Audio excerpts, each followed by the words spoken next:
Well, we did the burnouts. That's the end of the show. That's Dylan Langell. Brandon Campbell's here. He enjoys burnouts. My name is Tim Terry. We'll see you next week. Happy birthday, John O'Shea. Burnouts for you, buddy. Oh, just kidding. Just kidding. We're back. It's not April 1st. Well, it's not. It's October 20th, according to that date up there. Mm-hmm. Welcome into Tim's Corner Live. My name is Tim Terry. Dylan Langell, Brandon Campbell's here. Brandon, you asked for burnouts. Did you enjoy those? Yeah. I always enjoy the burnouts, especially in Miramichi, but I guess these will do. It's different to me. Now, are we going to make the big announcement for you now, or are we going to wait until later? Oh, we can do it whenever. Okay, so not only do you enjoy burnouts, and you're going to see some burnouts this weekend, you are doing what? Apparently driving a demo car. Okay. I had nothing else to do this weekend. How do you apparently drive a demo car? Well, we've seen other people apparently drive them. We've watched the powder puff races up there. They apparently drive them. I mean, I thought you were talking about a certain minivan, but you know what? We can leave it at that. That's fine too. No, I was definitely talking about Dylan. Okay. Well, and then you said powder puff, so you kind of threw me off there. Yeah, well, I don't know. Maybe we have somebody that we can throw into it for the day. I just want to make it to the end, so probably not. Do you have somebody driving the powder puff then? Is that what you're getting at? No, I'm looking for one if anyone's in here. Kenny can grow his hair out. I see he's in here. He might pass. Yeah, Kenny's in here, so maybe that'll pass. He's got about 6 or 7 race cars now, I guess. He got a pro stock, so that's good. We'll have to get Kenny on the show at some point coming up, but we got a busy show coming up here this evening, boys.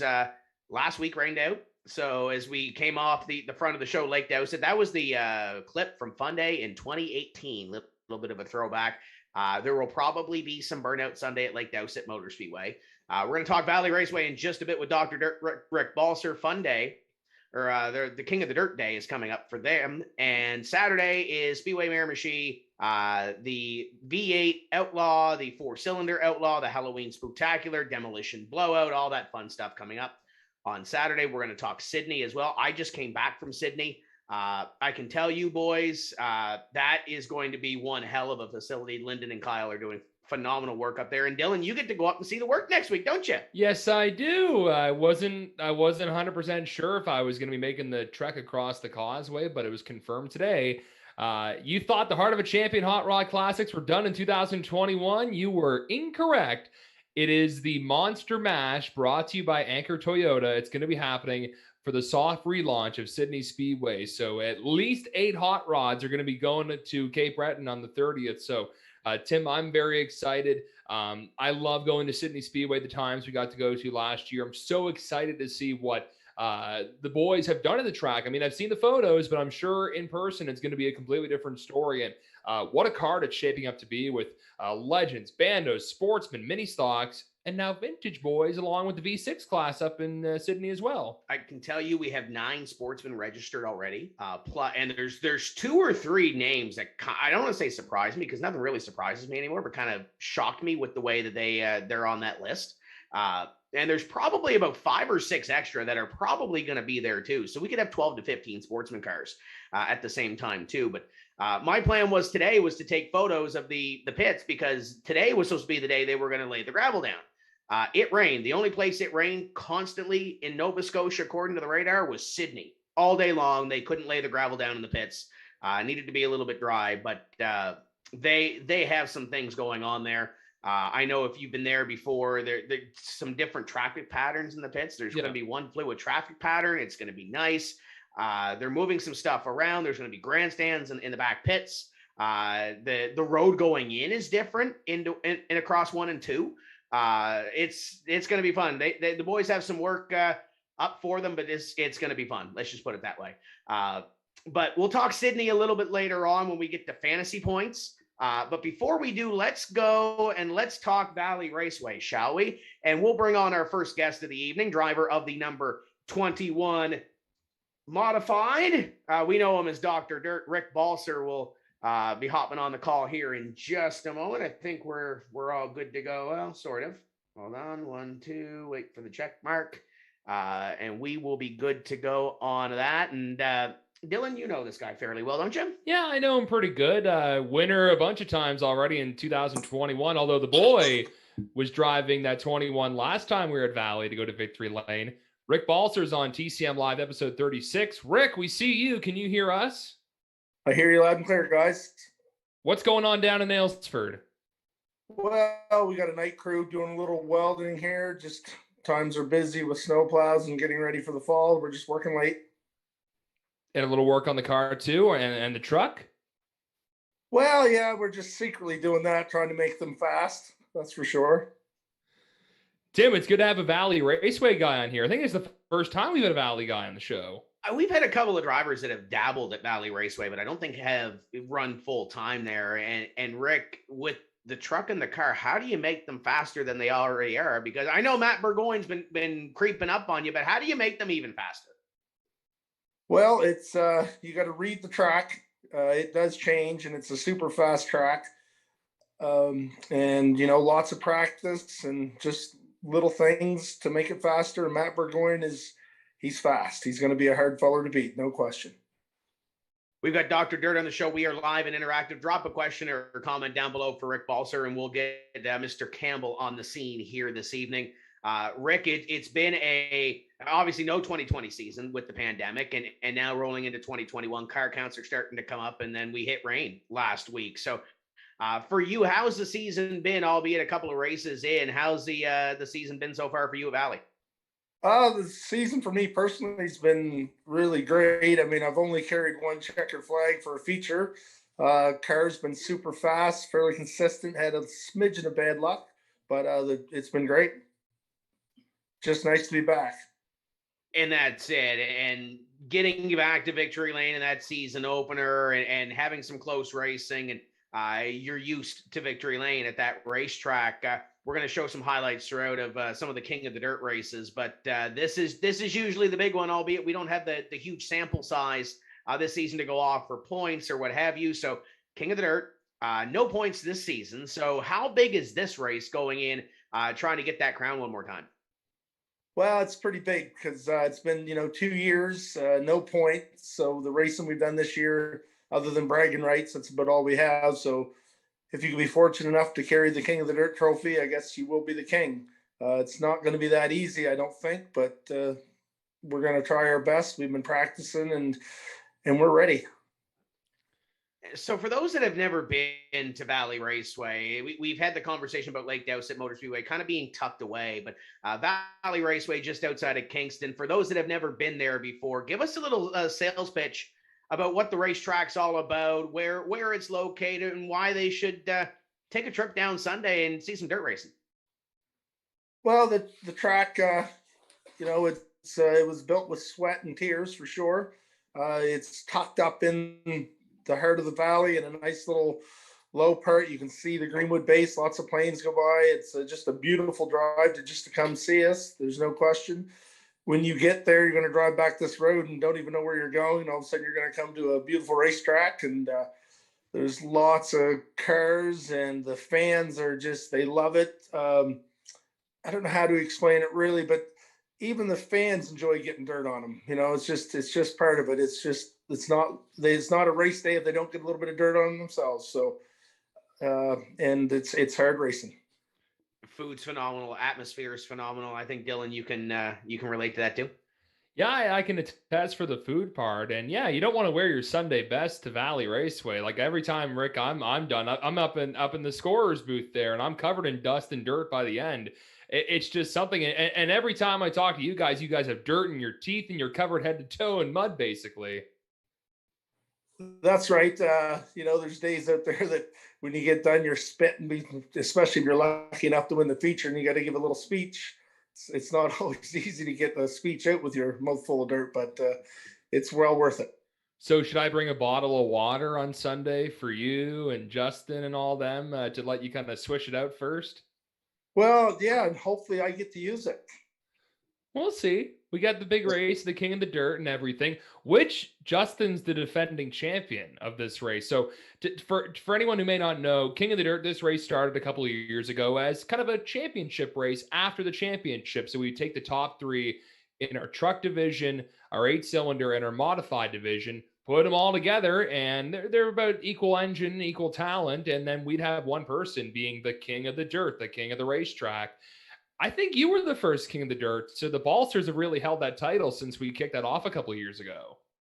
Actually, the first was Josh Rainsforth. That's right. Yeah, it's so long ago. Yes, and it's really funny because a modified car has never won the King of the Dirt. The year that I won it, if you remember, Dylan, my car broke and I ended up getting a loaner from Ed Pinio. And that's right. Luckily, I prevailed and got the King of the Dirt, and then I believe the following year, Justin got it with his truck. Yep. Yeah, that would have been in 2019, the last time we did that. And I remember that race, there was a flip immediately with AJ Watton, and we were running at a daylight. And by the end, the number 12 truck came across the start-finish line. You weren't too far behind him, though. And it's always fun to see father and son battle on the track. And especially with that race, you get the crown, you get the trophy. And, of course, the championship's cool, but you want to win the big race at the end of the year, right? You definitely want to be the big dog at the end. So I know Justin is going to be a handful, and you got people like Sean Sanford and Josh Rainsforth is going to be there. It's going to be tough. It's going to be anybody's race. It's going to be luck of the draw for starting grid. If you don't break or blow a tire, it's a little bit longer race than we're used to. It's twice the laps that we're used to running. It's going to be an endurance race. It's going to be different. Whoever's most prepared with some luck, it's going to be the guy to win it. Yeah, this year, 30 laps. There's going to be a little halfway break at 15 if you need to run at the pits quickly. Did we agree that we're going to include 4 cylinders, Rick, in this race? Because there was a chatter last race of how we're going to do this. Do you know if some of the 4-cylinder boys are going to be allowed to play? No. So the 4 cylinders are going to have their own King of the Dirt. So okay. The 4 cylinders will have their 30 lap feature before the V8s rear wheel drives have their 30 lap feature. Okay. Yeah. I know I know they were trying to figure out how they were going to do it. So there we go. We've got 2 different races and 2 different crowns. Nate Langell is also the last King of the Dirt, former King of the Dirt. Shaden Wood was the guy who won it in 2019. How about some of the young kids at Valley, Rick, in this 4-cylinder class? I mean, they're driving like they're fearless the way they go sometimes, and they put on some great racing in those little cars. Yeah, the talent with them young people it's incredible. You know, their hand-eye coordination, I believe, is 100%. Have a little bit less fear than us older guys too, so that helps. But they're wicked fast. They put on a good show.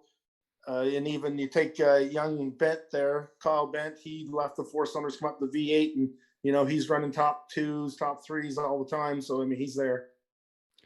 He's going to be one you're going to have to contend with on Sunday, which he's been getting better and better every weekend in that number 14. And you know, you've raced pretty much everything at that track. I think you have driven the number 12 mini stock before there, right? So you've dabbled in everything. How different is it between the cars and truck to go race at Valley Raceway?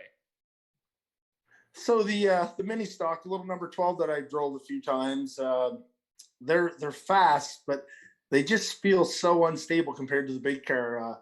You know, it roughs you around. It takes a different person to drive one of them small cars. I know I'm definitely not as comfortable in one. They just seem quicker and less stable. For those that are watching the TCM feed, we're showing footage of you roaming around Valley Raceway. It's a Crown Victoria. What's the details more so in that number 21 you have? So it's basically it was a Crown Victoria originally. It's an old cop cruiser, and you know, we turned it into a car. We've changed the suspension. We've changed the motor around a little bit, you know, because we're allowed basically unlimited horsepower. So we've added some power. You know, it has camber on the wheels, different size wheels, just little things to make it work at the dirt, just like any racetrack. We are live right now with Tim and Dr. Dirt. The mayor of Aylesford, as Robbie Thompson just called you on Facebook. Yeah, and I want to go to Brandon with some of these comments, but before we do, now Robbie's got about 15,000 legend cars oozing out of his shop right now, Rick. Have you ever got the urge to get him behind the wheel of one of those dirt cars and say, hey, I want to go legend car racing? Yeah, I've thought about legend car racing. I've hung around with Jeff Cruikshank some, but I really don't think it's for me. If I do ever jump into pavement, it'll probably be like a late model sportsman. And Robbie, I've actually had him down to the racetrack, and he's going to make some laps in my car here soon. No questions. There you go. I'm going to have to be there for that, Dylan. I don't know about you. Oh, I mean, Robbie was up enjoying a burger last time I saw him up there with the kid, and we'll have to get him behind the wheel soon. George is going to need a bandolero here sooner rather than later, I think. But we won't put words in anybody's mouth. Brandon, who do you got there on social? Because I know you got some big fans watching.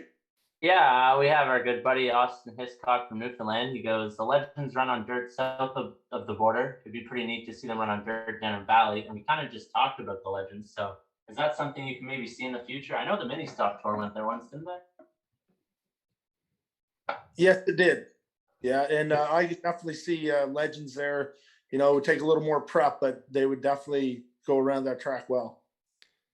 Yeah, honestly, I think anything there would be cool. I haven't been there. I've wanted to go see my good buddy Nate race, but I guess it hasn't happened this year. Maybe next year. Robbie Thompson called you his hero, so I guess you must be pretty special to be Robbie's hero. Well, yeah. Yep, go ahead.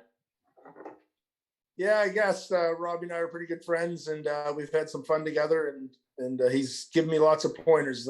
That man himself knows a fair bit about racing, and he's quite knowledgeable, very helpful. Yeah, for sure. Our good buddy Dustin Monriquette's in here, Tim. He says, big fan. I think he's talking to me. I'm not sure, but I think it was me he was talking to. Okay, that's good. Tony Claremont's watching. Ronnie McKay, a guy I assume we're going to see up in Sydney. Absolutely. 100%. He needs to come to Valley. He needs to come to Valley Raceway soon. I need to go to Valley Raceway soon. That place looks awesome. Well, you're going to need a little bit of a drive after Saturday to recover from your demolition derby, so that might be an option for you. Is Valley Race this Sunday? Yes. Yes. Have you missed the first? I thought it was Saturday. I thought it was Saturday. No, Sunday. It is Sunday. I don't know if I have any clothes I can get dirty though. I'm sure we can find some for you. The wheels are turning. And yes, Ronnie mentioned Ronnie. He's one of those cars that are registered It's going to be a great show in Sydney coming up next weekend, but we'll talk about that a little bit later on. Rick, we kind of talked about this in the shop stop when we did it a couple of years ago, but I want to get your story on how you got started in racing again for those that might not have seen the shop stop, because you go back a couple of years, don't you? Yeah, I go back quite a few years, actually. My dad would have been the guy that got me into it mostly. Back years ago, they were trying to build a dirt track in Morristown. So they had a bunch of fundraisers and demolition derbies, and it just never really got off the ground. But, you know, we had lots of attempts at it. And then, I don't know, it was a few years after that, my grandmother gave me an old Ford Comet, and I thought I should restore it, but I thought I would go racing in Liverpool. So we geared it up, and we went dirt racing in Liverpool. And you know, I built a fast car, and I knew I was going to be in the winner's circle. And I get down there and start making some laps, and I think it was 4 laps, and they were lapping me. So I had a lot to learn, but that's sort of where I started. And then Valley Raceway started, and we built some cars and had some early success and some lasting success so far. It's been great. And not only do you do the circle track stuff, you've been doing some straight line stuff too, haven't you? Yeah, a little slower, a little more RPMs, but yes, we do some tractor pulling. We've have a 2-wheel drive pulling truck in a modified tractor. My dad he's done that for years. I've done that since I was like 12 years old. And then, you know, of course I've done it on my own since. And we've had some real good success. We've had a little misfortune this spring, this early summer. We had a fire and we lost both of our pull rigs. So we didn't have much of a season this year, but we attended some events just to support, and we've been gathering up some parts. So this winter, by spring, we'll be back in business again. If you get Robbie on the case, I'm sure he can help you build rebuild and get back on the racetrack, because I know he's looking for a winter job, right? Yes, and I've got just a job for him. It'll be great. He loves to work. So absolutely. Now, Dylan, did you see the TikTok from a couple of weeks ago? No. Okay. And you know how many TikToks there are? Well, there's I guess there's hundreds of TikToks, but anyways, Robbie and Braden Langell showed me a TikTok, Rick, of you and Guy Meister in a Toyota Yaris driving through a camper with somebody sitting in it. Is there a background to this? Yes. So the local campground just sold, and they had some old campers that needed cleaning up. So we helped them out to clean them up. And my son Justin said, "We should do something fun, Dad. We should jump through it." So we had this Toyota Yaris there that I actually geared up for my granddaughter to learn how to drive in the field. So we thought we would jump through it. So anyways, we set it up in the field, and we jumped the car through the camper. Now, I didn't get Paul the B-roll on this, but was it Justin sitting inside the camper? There was actually my office manager. He sat inside the camper and videoed it. And I told him he had to work the next day regardless. Anytime you get Guy Meister together with a car and a camper, usually, Dylan, you know as well as I do, it doesn't, it is what it is, right? Wasn't that one of your first times at Valley Raceway, Tim, when Guy did the camper jump? Absolutely. Well, he didn't jump the camp. Well, he jumped the cars one time, and then he drove through the camper. Yeah. Andrew saying in the comments that was his TikTok. All I know is we were going to Peterborough, and Braden Langell showed me, hey, you got to look at this, and the rest is history. So I gotta go on Andrew's TikTok here then and take a look at this here. Yeah, they're all dialing up. Didn't you see something on TikTok last night, by the way, Dylan? Something about a 99 car or something? Oh yeah, I saw the old 99 being towed away by Matt Martin. Yeah. The 99's gone. We're moving on to hopefully better. It's a little smaller, but we're moving on to better. And I see Daniel Adio threw a little jab at you too in the comments. Yeah. Also tonight will be a slow night. Colin Brewer says he's Facebook banned, so he can't comment. Oh no, that's what did he do? I have no idea, but hopefully I won't get ripped into as much as usual. Well, probably not. Joe Harry's watching. Want to say hello to Joe. They're racing this weekend at Lake Dowsett as well. And Travis Conroy says, let's get the modifieds on dirt. So the modified champion wants to get the modifieds on dirt. Dylan, what do you think of that?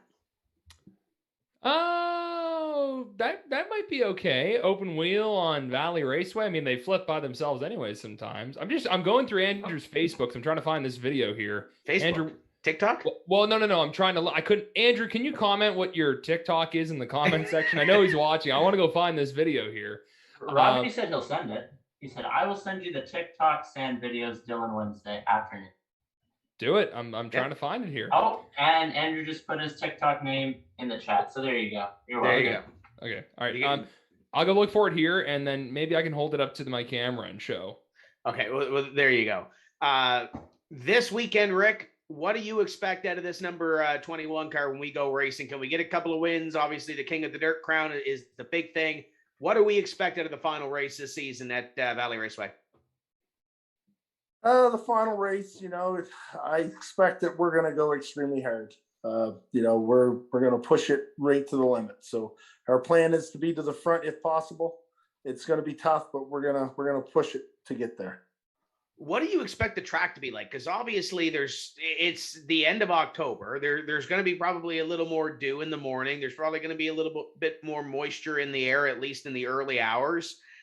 You've seen that racetrack prepared all kinds of different ways, and it packs different ways. What do you expect the racetrack to do on Sunday if you were a betting man? Unfortunately, I'm a betting man, so I'm a little nervous that it's going to be soft, just because of the extra moisture and dew. It might not be as hard and fast as we're used to lately. I'm a little unsure, but we need dry days for that. So it's probably going to be grippy. It's probably not going to be as fast as normal. So it's going to be a whole new change.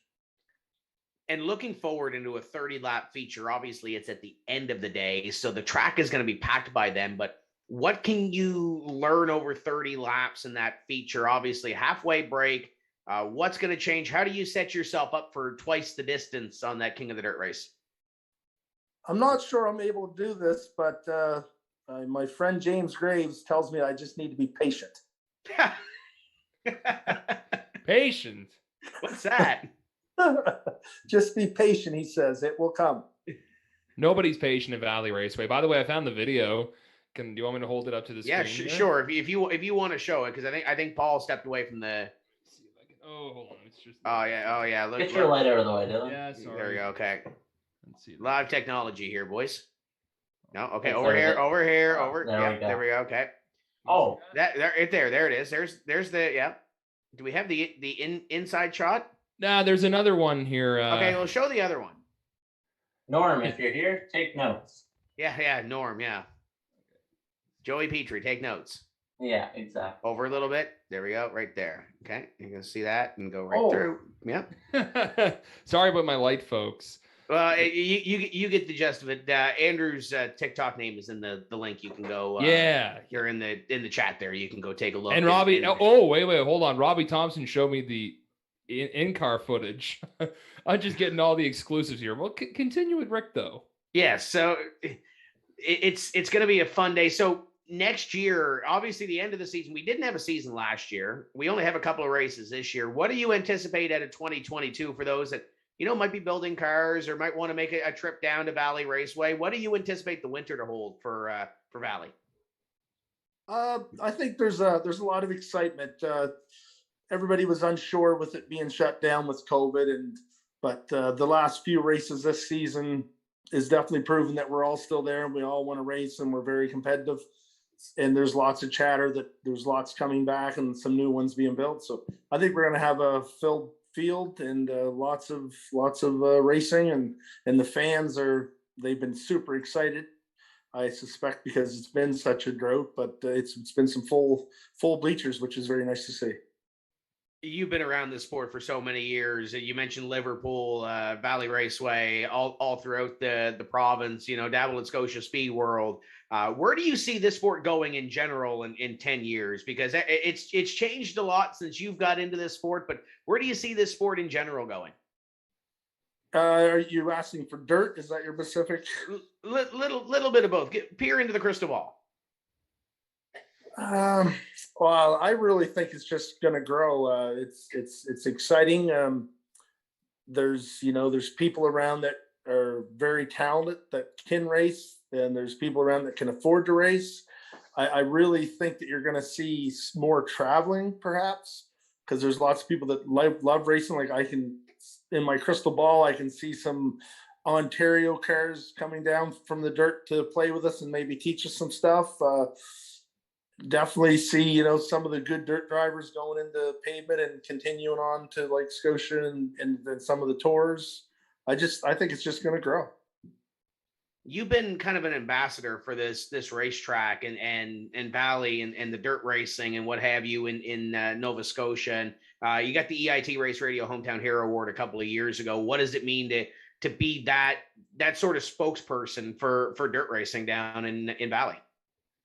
Well, it's a huge honor. I do put my heart in it, and I do what I feel is the best for the track. And the one thing I do know, it's no fun if they're racing by yourself. So, you want to grow the sport and help people, support them to try to get more cars and put on a better show. So it's a good time, and the track can continue. We'll do last call on social media. So if you have any questions or comments for Dr. Dirt, be sure to drop them below. Dylan, what else do you have for the guy that's going to go and try to win this thing on Sunday? Do you want me to show the in-trailer footage first? Because I got it from because we're on B-roll. Okay. So hold that for you, and then we're back. Hold on. Okay, go ahead. All right, hold on. Let me turn off the light here, Rick. I'm showing this because I just had to almost burst out laughing here. So I'll get it to your. Let's see if we can get that high quality. No, over right there. Oh, yeah, right there through the trailer. Through the trailer. He was about 2 feet away from that car going through, it looked like. Yep. That's just what we do in Elliott for Wednesday afternoon entertainment. Man, oh man, I'm rewatching it on the Facebook feed here. But Rick, what would you say to someone who's maybe on the fence about going to Valley? I still run into lots of people, Rick, that are saying there's a dirt track in Nova Scotia. Like, where is this? What's the sales pitch to bring someone out to the dirt track? If maybe not this weekend, but next year in 2022. Well, it is hard to believe that we've been at it so long, and we put on some pretty good shows, and not everybody knows about it. But the real sales pitch is we are the only dirt track. So if you want to see dirt track racing in the Maritimes, for the most part, it's us. And as you know, everybody goes there with intentions of winning. So that makes it very competitive, and there's good gear, and people put their heart and soul in it, and it's just a great show. My neighbor that lives out behind me here, they say it's the best Sunday afternoon entertainment they've ever done in their life. And that's one big thing too, is the fans. I mean, the passion some of the fans have. If I'm on the mic and I say Kyle Bend, crowd goes nuts. If I say Rick Balser, crowd goes nuts. If I say Stefan Somerset, the Team Sonic section goes nuts. How awesome are the fans at Valley Raceway?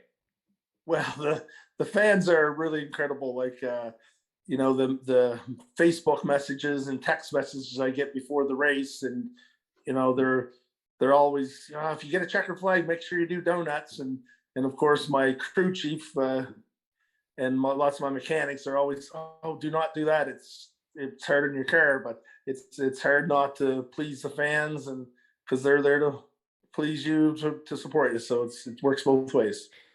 Are there any memorable moments in your dirt racing career at Valley, or maybe one race that sticks out to you the most? Oh my heavens, there's been a few. I know one race. I have a few actually. One race was just fun as ever. Was we raced 6 laps with Guy Meissner side by side the whole way without touching each other. And to say that with Guy Meissner, that was a large feat. So that was and I believe I beat him that day, but that year he done a lot of winning as well. One of the other times was the king of the dirt that I won. I mean, to jump in somebody else's car and to hold off the defending champion, Josh Rainsforth, to get second that day. I mean, how could that be any better? I know one time Roddy Weir asked me to jump in his number 2 car, I believe. You didn't know it was me in it, and I went out and won the race. That was pretty awesome too. Racing side by side with my son and the King of the Dirt, doesn't get any better. So there's lots of racing. This year, the best race I had, I finished second to Sean Sanford. We went across the start finish line, and it was virtually tied, but he was ahead enough to say he won it, that was wicked. Yeah, it was hard to tell who won that race, and it was fun racing between you and Sean.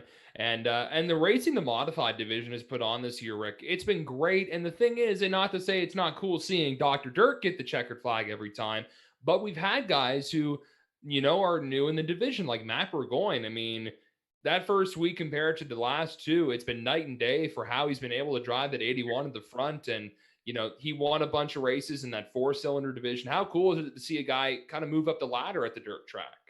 Well, it's really awesome. Matt and his dad, they're great people. They pulled tractors with me ever since as long as I can remember. So they've been around dirt too. So don't underestimate them. They understand how dirt works.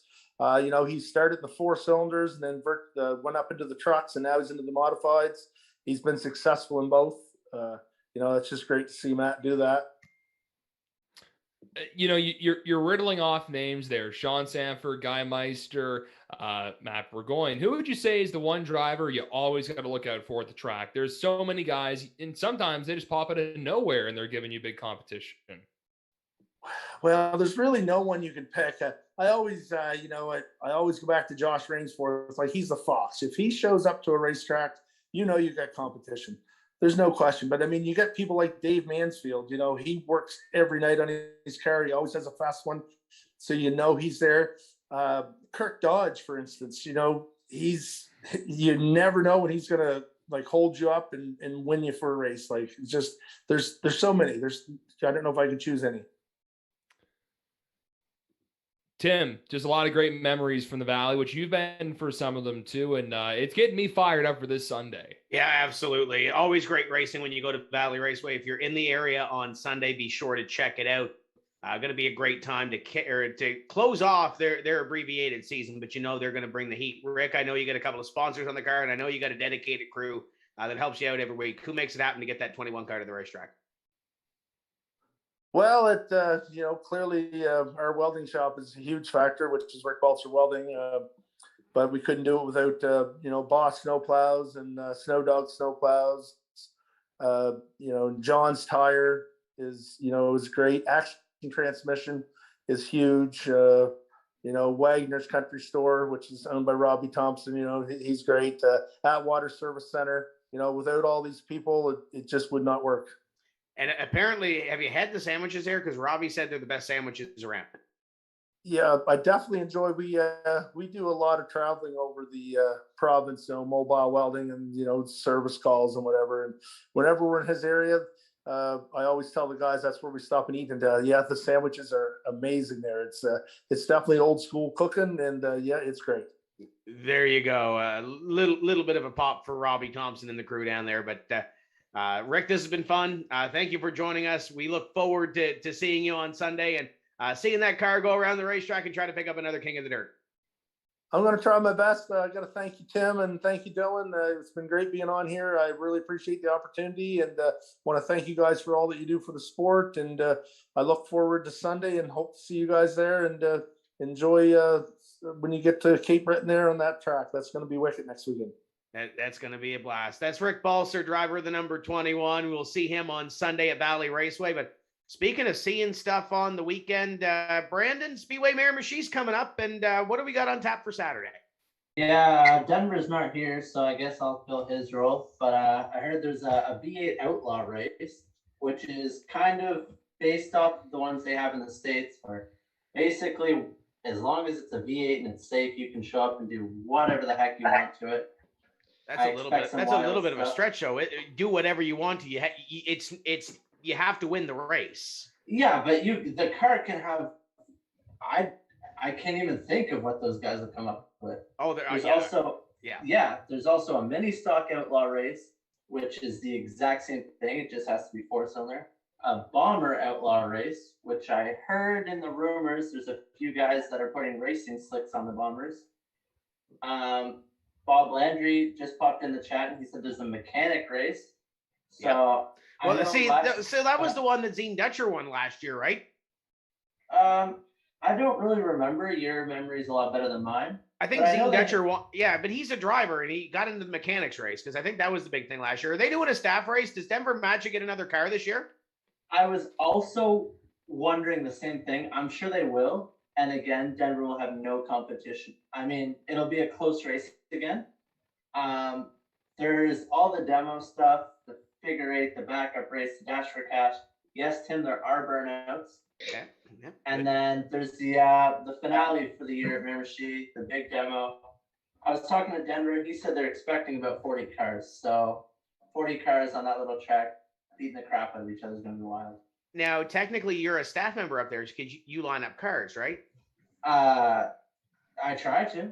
So technically, that allows you into the staff race. Yeah, but so here's a little story. Okay. Last time I touched a demo car, it was Norm Robichaux's. I put my signature on the hood and it didn't turn on the rest of the day. So I'm probably going to stay away from their cars. Well, aren't you driving a demo? So you just it's done already. You don't even need to do anything. I can use my own, can't I? Yeah, exactly. That's I actually have to give a little plug out to Norm Robichaux here. I messaged him today and I go, I want a demo car. And he goes, I'll set you up. What do you want? So I guess we're driving demo against Norm, which is a little scary, but Dylan did it, so anybody can, right? Just follow him to the promised land. That's all you have to do. By the way, that was great on the promo. About 9 of 10. We'll work on that. We just got to get a little bit better. We're good on that though. There's so much to talk about. You forgot that it's live on Tim's Corner TV beginning at 2 p.m. on Saturday. So if you and it's a subscriber show as well. We forgot to mention that too. Surprise. So if you're a subscriber, you can watch that show on us on Speedway Miramichi coming up on Saturday. So all that at timscorner.tv, but let's switch gears and let's talk some super late model pro stock racing. And we've got the driver of the number 13 with us here, Austin MacDonald. Austin, welcome to the show. Hey guys, how you doing? So far, so good. You've been ripping it up on the Pro All-Star Series. First of all, congratulations on the runs that you've been having. How cool is that to put that 13 car on the podium in places like Oxford and Thompson? It's a super experience. I really didn't expect to run really that good initially getting there. I mean, first time at Oxford, first time at Thompson, but I mean, the car is great every time we go to the racetrack, so it's hard not to be good. And Thompson is a track it's a little bit daunting. Half mile, high bank, lots of speed. You've obviously been to New Smyrna Speedway. You've seen some of these fast racetracks, but how quickly did you adapt to that racetrack first time out there? I talked to a few guys before I went on. Derek Griffith, we were parked right beside each other. I mean, he won the feature. He's a great guy. I mean, he gave me some pointers, said if I could run New Smyrna, I'd figure it out pretty quick. I didn't expect the track to be as fast as what it was. It didn't look like it had a lot of banking down the straights, kind of levels off, but it really picks up. It's a lot tighter out there than what you would expect. But I think we were P3 or P5 in first practice, and I was really happy with that. Went out in the heat race, and the car was really, really good. We were able to pick up a few spots and started in a good spot. I mean, that's the thing. If you start up front, you're probably going to run there if you got a good car. So I was able to put it away near the end, but I'm glad that we had a strong run. We're live and interactive here this evening with Austin MacDonald, driver of the number 13 King Racing Pro Stock. Be sure to drop us a question or a comment. We'll get it on this evening. And obviously 2020 was kind of all over the place with the pandemic and what have you. Started it off with the New Smyrna World Series, did Southern National with the Cars Tour, and then it kind of went sideways with the border and everything else. But getting back down south this season, done some Cars Tour racing, done some Pro All-Star Series racing. Obviously the podiums are great, but what have been your highlights so far of the season down south? I'd probably have to say Oxford was my highlight, especially talking with Cassius Clark, who won the 250 in the race before. I mean, I talked to him before the race, and he said that it's a super hard track, and everybody said that to try and manage and figure out. And we were able to just come out with that third place there, which I was really, really happy with. It opened a lot of eyes, I think, having the King Racing cars go 1 and 3 in that race, which was really good for the company and the business. I mean, it just shows how good our guys are, really. Like, we work together as a team, everybody. I mean, Andrew, Corey, Dave, they all kind of come together. I mean, even Craig Slonwhite came out the last few nights and gave me some driver pointer tips at Thompson, which I think definitely helped. And did well on this side of the border as well. Think back to that race. I think it was in August with you and Corey, completely lights out at Speedway 660. I had some good runs at Riverside International Speedway as well. Trying to get the pro stocks and the blue shocks underneath you too. How have experience has that been, trying to transition back and forth to those? It's all been a little bit of a challenge for me. I mean, I really like the good shocks. It makes a difference to me. That's why I find 660 is so much fun, really. I mean, it's a big racetrack. You can really use a lot of room. Like you said, me and Corey ran really good there. We didn't have much luck the other 2 times we were there, but it counts the one race we were. No, I mean, this whole year is just a learning year for me. Next year, we're going to try our best, and hopefully we can put together some wins. Honestly, we haven't practiced much this year. Haven't really tested at many racetracks, a few times, but not much. I mean, we went to Scotia a couple of weeks ago. I haven't been there in probably a year and a half or close to it. So we were in the Legend car on Friday night just to get some track time. We never went back the next weekend, but I think all the track time that I can get helps. And you've been dabbling with the Legend car as well. Obviously, you mentioned the Scotia start, but big win earlier this season at Petty International Raceway. How fun is that, going back to that Legend car and getting those checkered flags and running up front with those guys, and some of them still, going back and forth in between a pro stock and a Legend car, and seeing those up and coming stars do the same thing you did and take the same path you did?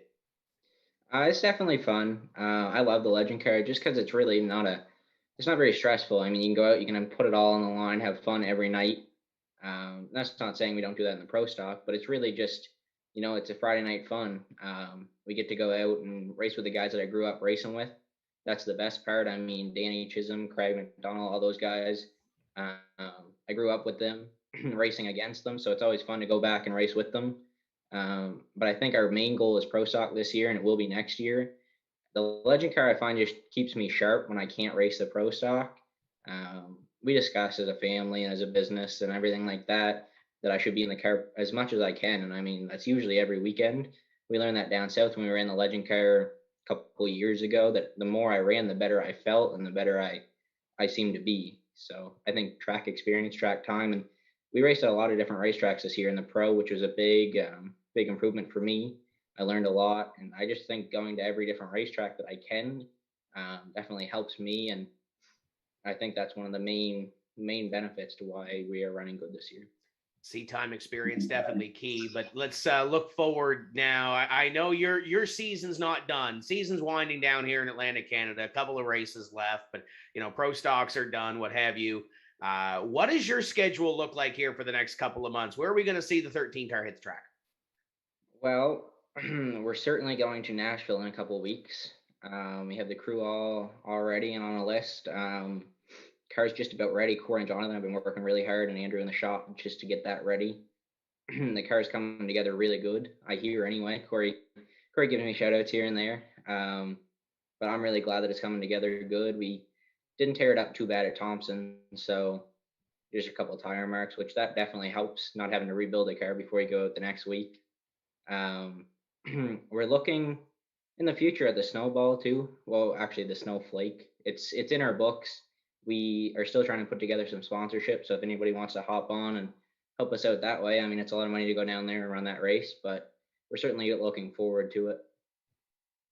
Absolutely. Get this kid to Pensacola. Nashville, what are your thoughts going in there? Obviously a new racetrack for you. What are the thoughts going in, mindset going into that one? I mean, I really like to go down there with the main goal that I go with every weekend.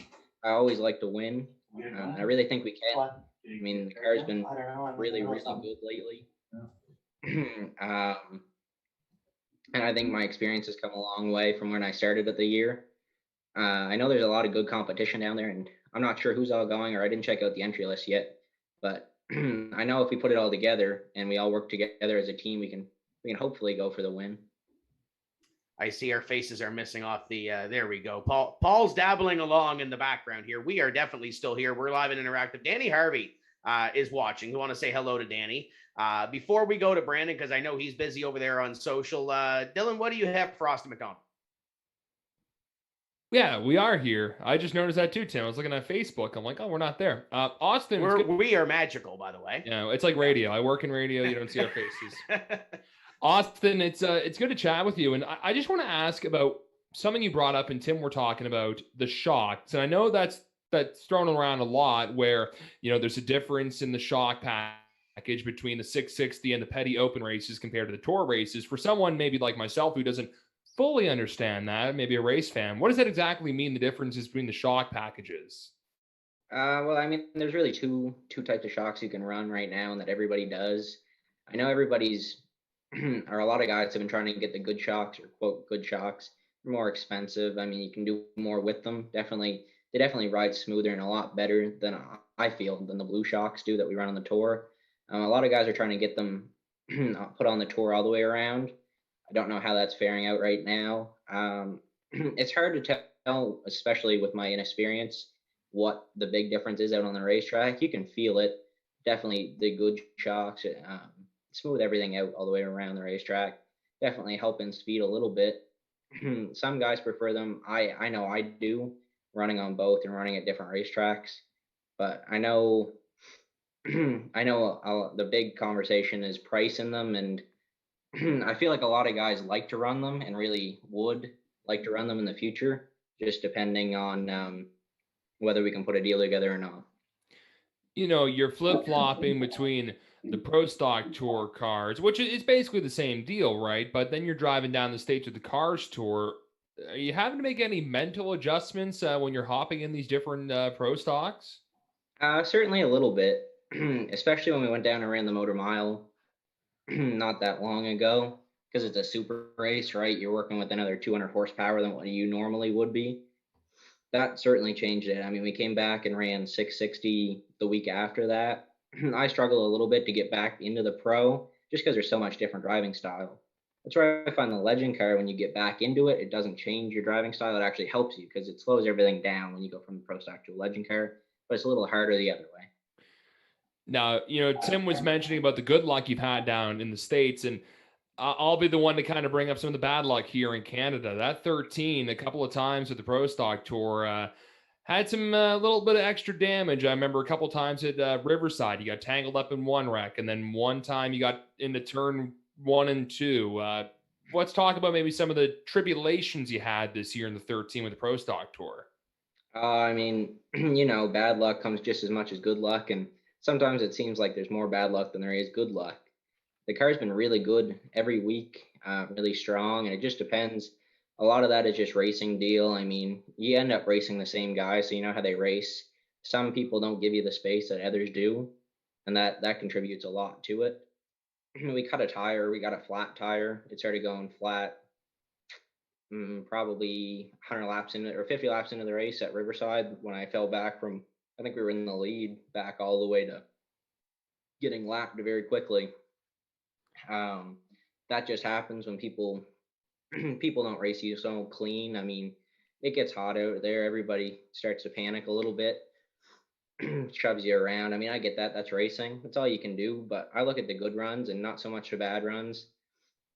I feel like we've kind of gotten out of our bad luck for this year, and I'm hoping to carry that on and maybe get some good luck when we go down to Nashville and Pensacola. What can you really feel when you have a tire going down in that car? We always see it in NASCAR with all the racing, and you see the cars getting squirrely, but as a driver, and maybe it depends on the tire too. What do you feel behind the wheel? The car changes a lot. Initially, it seems to get tight, but then very quickly it loosens back up. So, I mean, in the car, you don't really know. You can't tell unless it goes flat, which mine didn't at Riverside. It quickly dropped from probably 30 to 10 pounds. At the end of the race, it almost was down to 4 pounds. So, you could tell it just holding the heat that was in the tire. Like I said, it changes so much whether you build that heat back up, and restarts really hurt it because you can't build the heat in the tire, right? When you're racing, the heat keeps building and building. So it kind of maintains. The car is clearly not good, but restarts and stuff like that, cautions, that's when your tires really go down. So that hurts, definitely. And cosmetic too would definitely change the handling of that car in that 13. Yeah, certainly. I mean, we found that out at 660 when I got my door and left side quarter panel tore off. I mean, very quickly I noticed that the car wasn't nearly as good. It did get frame a little bit, but it didn't tweak anything that way. Just the cosmetic damage isn't as big on small racetracks like Scotia. I mean, we tore up a nose there. Somebody missed a shift on a restart or something. We tore up the nose a little bit, but I didn't notice. I mean, it gets hard to see. That's definitely a big factor for me. I find once my body panels and stuff gets up into the window, it takes away your visualization, which you don't really have a lot of anyway in these cars. Austin, I know we're going to throw back to Tim here and go to some social media, but I'm just looking up stuff from the All-American 400. I mean, and that's one of those crown jewel late model races that happen stateside. And the guys that have won that race, including Rusty Wallace and Darrell Waltrip and Jeff Purvis and, Bubba Pollard, the list goes on, Chase Elliott, champions in NASCAR have won that race, and you get to compete down there. I mean, that's just got to be one cool feeling alone from just trying to go for the win. It certainly is. We're looking at doing the pro race right now, not the big race, not the 300, just the 100. Yeah.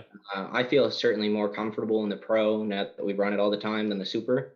It definitely is a big race. I mean, that's our goal, like always, to go down there, maybe make our name a little bit, kind of get the King Racing name out down south too. I mean, I feel like in Maine we've opened some eyes this year, but I'm certainly trying to do that down south. I want to ask you about those big stages because you're used to running those big stages in Legend and Bandolero competition, and I want to ask about Texas because it's one of those big race wins that you have. Got to walk on the stage prior to the O'Reilly Auto Parts 500 to get the trophy and the cowboy hat and whatever else. How neat was that? And is there any other Legend and Bandolero experience that might compare to the battle at the Big Top? I personally don't think so. I mean, that was that was my biggest Legend car win, the championship that week, and everything came together with Joe Ryan down south. We're racing at the summer shootout. I mean, that's a big deal. Everybody sees it, but I just don't think that quite compares to the pro races that I've been in down south. Even at the Cars Tour, they really make it a big deal to show the drivers off and do interviews and everything like that, which is really nice. Getting to do meet and greets with fans and driver introductions. I think that makes a lot of the experience for us drivers.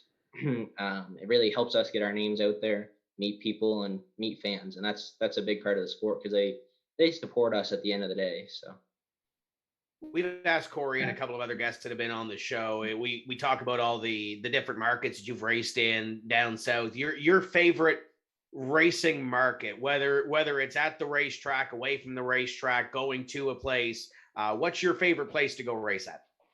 I mean, that's hard. Texas is 100% my favorite racetrack in a Legend car. We ran so well there, so that's hard to tell. I think probably going to the pro stock though, I'd have to say New Hampshire was one of my big moments. Just being able to show up and run fourth at a track I've never been. It's kind of like the other two races we've been on the Pro All-Star Series.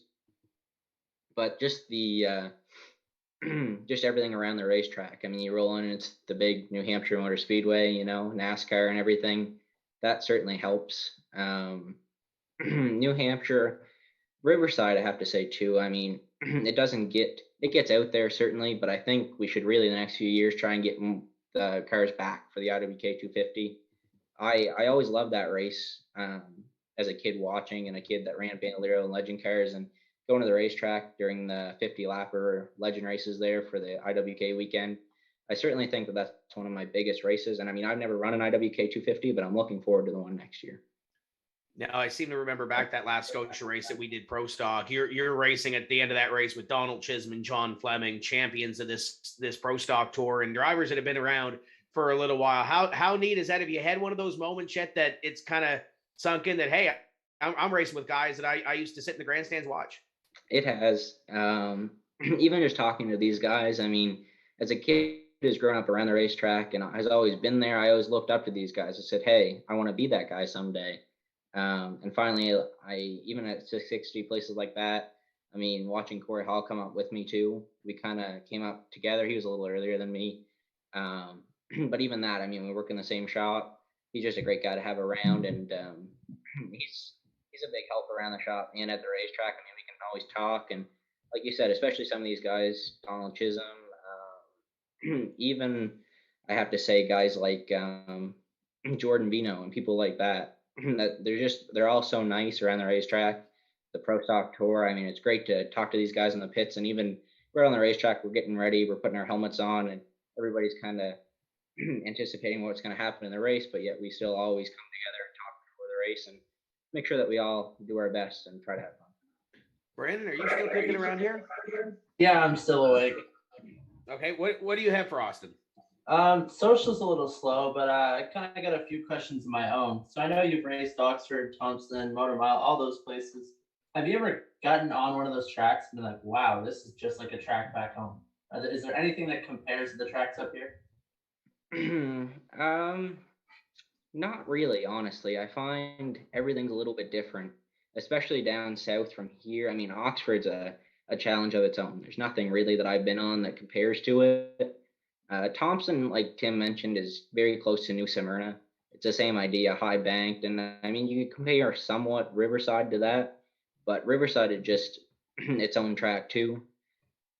Speed wise, Riverside and Thompson, New Smyrna, places like that, all are about the same. I mean, they're all close to the same size, so it's that fast paced racing where you got to make moves happen and make them quick, or else you're going to use up your tires doing that. It's not like a short track like Scotia where you can really, really, I feel you can use up your car and it doesn't hurt it long run. Yeah, that's for sure. And I know you mentioned New Hampshire is one of your favorites.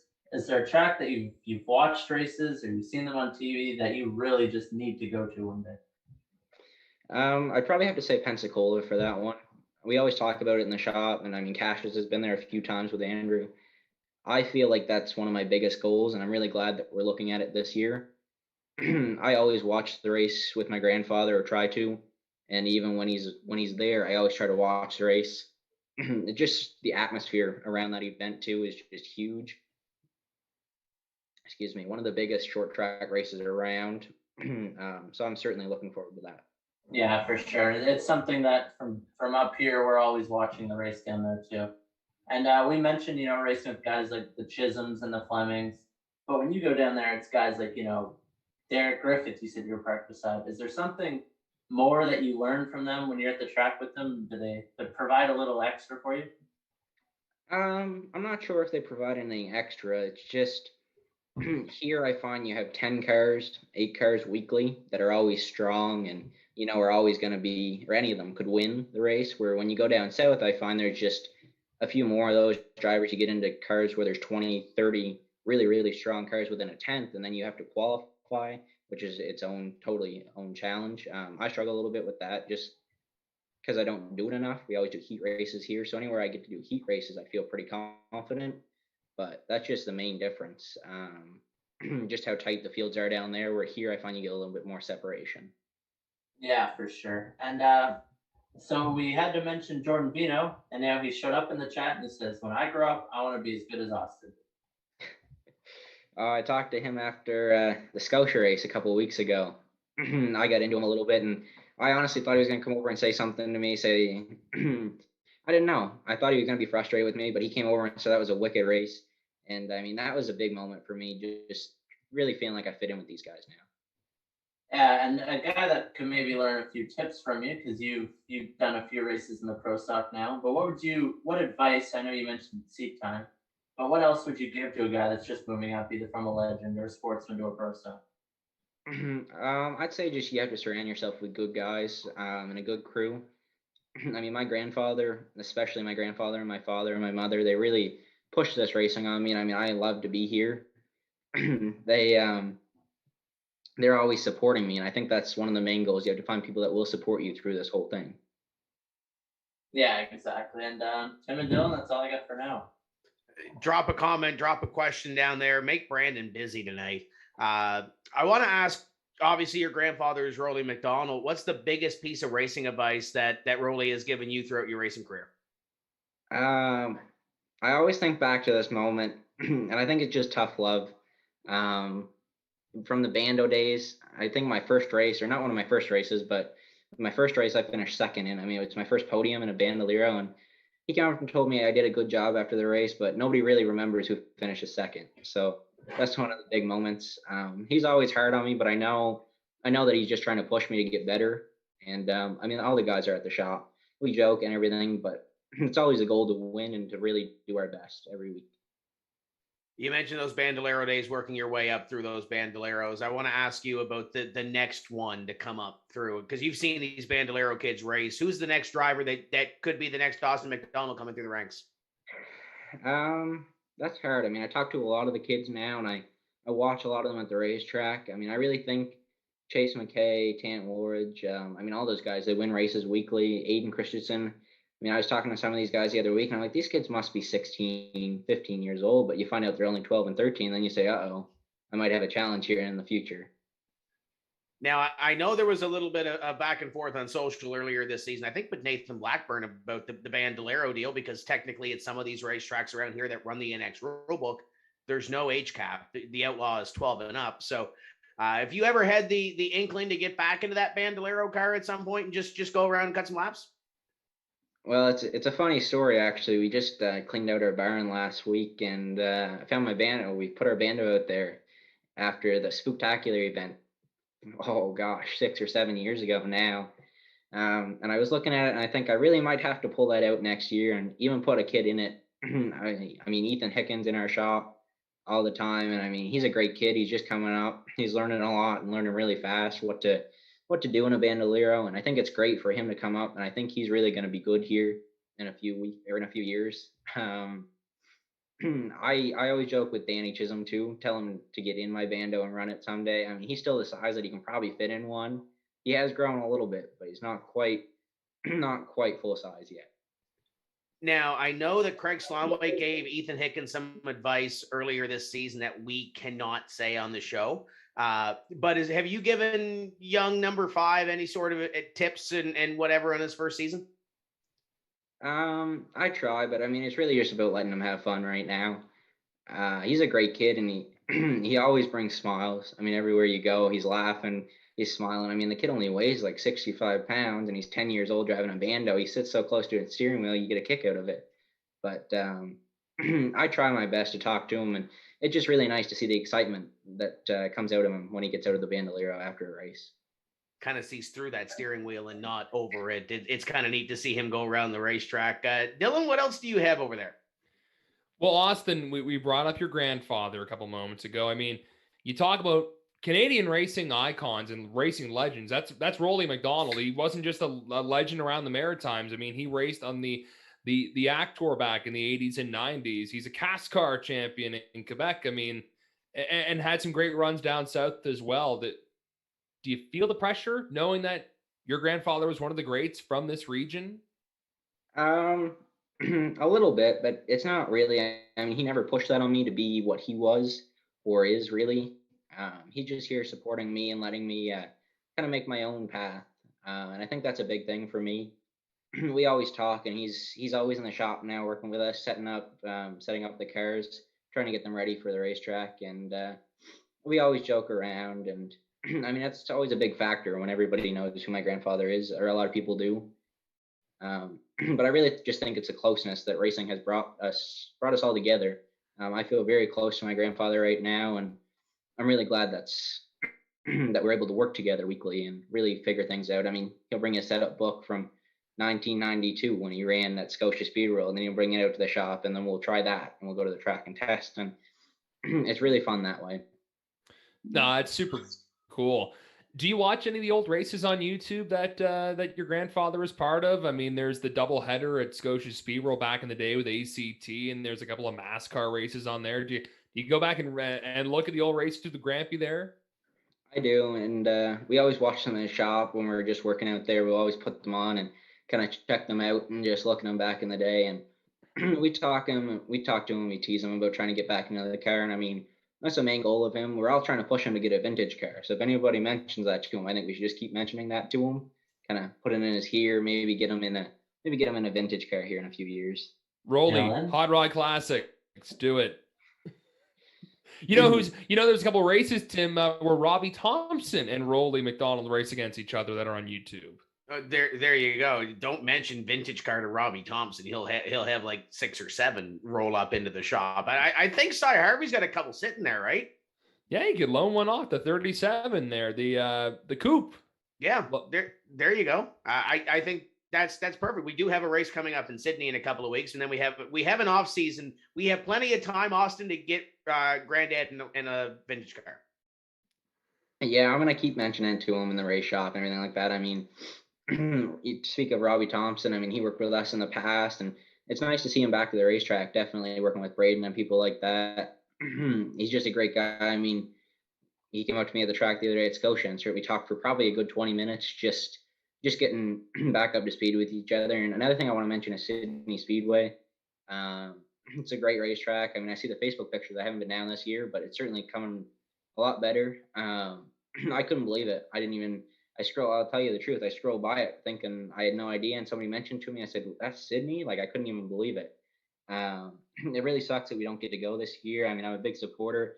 That's a racetrack that I should mention that I love racing at. It reminds me very much of Texas Motor Speedway, the little Bandolero track out back. It's our smallest one around here. And I think that's one of my favorite type of racing. It's short track racing. I really would have liked to bring the Legend down there this year, but like I said, we're going to Nashville, so we're going to have to miss that one. We'll do last call on social media now. So if you have any questions or comments for Austin, drop them down below. And obviously next year, I think with Sydney, with the way that Lyndon and Kyle are envisioning, I think there's going to be a few races up there that you're definitely going to want to hit, and everybody's going to want to hit in 2022. But we kind of ask Rick Balser the same thing. Look forward 5-10 years down the road. Where do you see yourself racing? Where do you want to be? Peer into the crystal ball for us. Oh, that's a loaded question, Tim. Well, see, I'm going to school next year. That's going to be a challenge. I mean, my plan is to move down to North Carolina, but that's kind of racing central. So I'm hoping to keep up my pro stock racing. I mean, I might not be here as much, but hopefully you'll still see my name down south. And I mean, I've always wanted and always dreamt to race as much as I can, and always. I'd like to run. I'd like to run pro stock just everywhere. I mean, I'd like to not change what I'm doing right now. All these events are just such great events, and going racetrack to racetrack, it's just a big experience in my life. So that's definitely my goal for the future, just to continue racing, continue what I'm doing. To me, it doesn't matter if I'm in a legend car or pro stock. I mean, really, I'd like to run that Masters class in the legend car someday when I get old enough. There you go. Cy Harvey might still be racing in that Masters division when you get up there. Might still be kicking around too. Ryan McIntosh, I know, lives down there now, and every time he comes home, he calls me, and the one thing he asks is, "Are we racing at Scotia Speedworld?" He was home 2 weeks ago, and he asked me if we were racing at Scotia Speedworld, and we had just closed the season off. So, is there one weekend? You mentioned the IWK 250. Let's put the 250s aside, because obviously those are big shows, but if you do end up going down there and wanting to come home for one weekend, what weekend would you choose? I'd say it would have to be a race at Antigonish, no matter if it was a 250, 150, whatever it was. I feel like that's my home track just because it's closest to me. That's kind of where I started testing at Scotia, but I really, really took a knack to Antigonish. And I mean, it's such a fast racing, and I find Donald and George Koskulix and those guys just put on a great show no matter what. Their track is always perfect. The facility is clean. I don't think you can beat Riverside Speedway. Now, we mentioned the fan support and the family support, and not saying this is a bad thing, but I think your mother is probably one of the loudest mothers that we have on the Pro Stock Tour, besides her and maybe Connie Noggle. How big is that to have that family support and have that fan support every time you go to the racetrack? It's definitely great. I mean, it's really good to meet fans, like I said, and see people every day. I mean, honestly, nothing puts a smile on my face like somebody coming up and telling me that they're cheering for me, and that's huge. I think I think all the support helps, really. I think, Tim, you should really be careful, man. I don't know if you want to get on the wrong side of my mom or not. It's all good hearted. And me and Dylan will joke about it too. And Rational Richard at Scotia Speedworld on a Friday night when he's racing, I'm pretty sure you can hear his mother from all the way on the back straightaway when he's racing the 4-cylinder car. Always love to hear that excitement, enthusiasm. Dylan, we kind of mentioned it with Valley Raceway in our last interview as well. It's always great to kind of have that fan interaction, regardless what side it's on, right? Gage Gilby's family. Hello. Yeah. Forgot about them. You just mentioned the word Gage, and they're you mentioned Enfield. Yeah. You just have to say the letter G, and they're going crazy. That's it. No, but I mean, it's no different. I mean, there's always the term about hockey mom, hockey dad, and how they can be passionate. And I can say, my mom was definitely more vocal than my dad in the hockey rink when I played, but it's so cool. I mean, and it just adds to the fans in Austin. It is all about the fans. And when you get the place going, when you hop out of the car on the podium and you hear those fans going nuts, what's that feeling when you hop out of the car and you hear that? That's just great. It adds to it. I mean, without the fans, really, it's great to win. But I mean, we do a lot of it for the fans too. I mean, I remember the last race in Scotia when I was there, and it gets intimidating depending on who those fans cheer for too. I mean, I remember listening to Craig Slonwhite. Whenever you guys mentioned his name at the last Scotia race, I couldn't even believe the place. Everybody was standing up cheering, and I mean, it's great to see that for other racers too. I mean, it really gets guys pumped up. And I mean, that certainly helps with confidence going into the races. It's like a pro wrestling show, Tim. Yeah, something like that. It's always great to have that atmosphere. And obviously, stock car racing is a family oriented and a community oriented deal. So it's always great to see everybody cheer and enjoy a good race. Austin, you've got some sponsors on this race car, marketing partners that have helped you throughout your career, and obviously the crew that helps you get to the racetrack each week. Who makes that for you? Well, I mean, I got to thank the regular guys who always work with me, my grandfather, my father, my mother. Andrew Hicken does a lot in the shop and a lot for us to really make that car go around every week. Corey Hall, Jonathan Hicken. And then there's guys who come to the racetrack. I mean, you got Terrence, Carnahan, Dave. All these guys support me, and they all have my back no matter what. If I get in a fight, if I do something wrong, I mean, they're always there for you. And I mean, that's just huge support. And I got to thank my sponsors at King Racing, King Freight Lines, Nova Enterprises, McKay's Truck and Trailer, and Northeast Truck and Trailer. I mean, I couldn't do it without these guys, and like I mentioned, they all hopped on board for Pensacola to help me go so far. I mean, it's just great when you have that support behind you. That's a good feeling. And I'm sure there's going to be more that hop on to get you to the Snowflake, and that obviously they can get a hold of you and King Racing to get on that race car and get that extra push down there. Austin, this has been fun. We're going to miss you in Sydney in a couple of weeks, but we'll be watching from afar at Nashville. Good luck. Go bring home some hardware again, and good luck the rest of the way. Thanks, Tim. That's Austin MacDonald, driver of the number 13 car. And I think we're going to go fantasy points now. I'm going to throw a little up at Paul. No, that's okay. Let's go to that for right now. That's fine. The Halloween Spectacular is coming up at Speedway Miramichi this weekend, live on Tim's Corner TV. Now, the fantasy points, while Paul looks for fantasy points, we do not have. I didn't have a race last week. Didn't have a race the week before. It's kind of been quiet when it comes to this side of things. It's kind of hard to gauge a V8 outlaw race and a 4-cylinder outlaw race without an entry list, boys. Nate Langell. Yeah, okay. It's hard to gauge the Valley Raceway finale. The Lake Dowsett Fun Day is that way too. Paul says he doesn't have points. We haven't updated them in 3 weeks, so they might still be somewhere buried in there, or they might be in the drive that you can hop up. We don't need to show Denver Matchett leading anyway. But here's and since Denver and Meredith are ahead in the points and they're not here, here's what I'm going to suggest. Since Sydney Speedway's taking pre-registrations for next week's race, we have a Legends race, we have a mini stock race, we have a sportsman race, and we have a Bandolero race. There's the points. Don't want to look at Denver ahead, but that's pretty much where we are. We haven't raced in 2 weeks. So what I'm proposing, boys, since we haven't raced in 2 weeks, we're not going to do a fantasy race this week. I would propose that we do a quad feature next week at Sydney, so we can try to gain some points on Denver and Meredith. What do you guys think? Okay.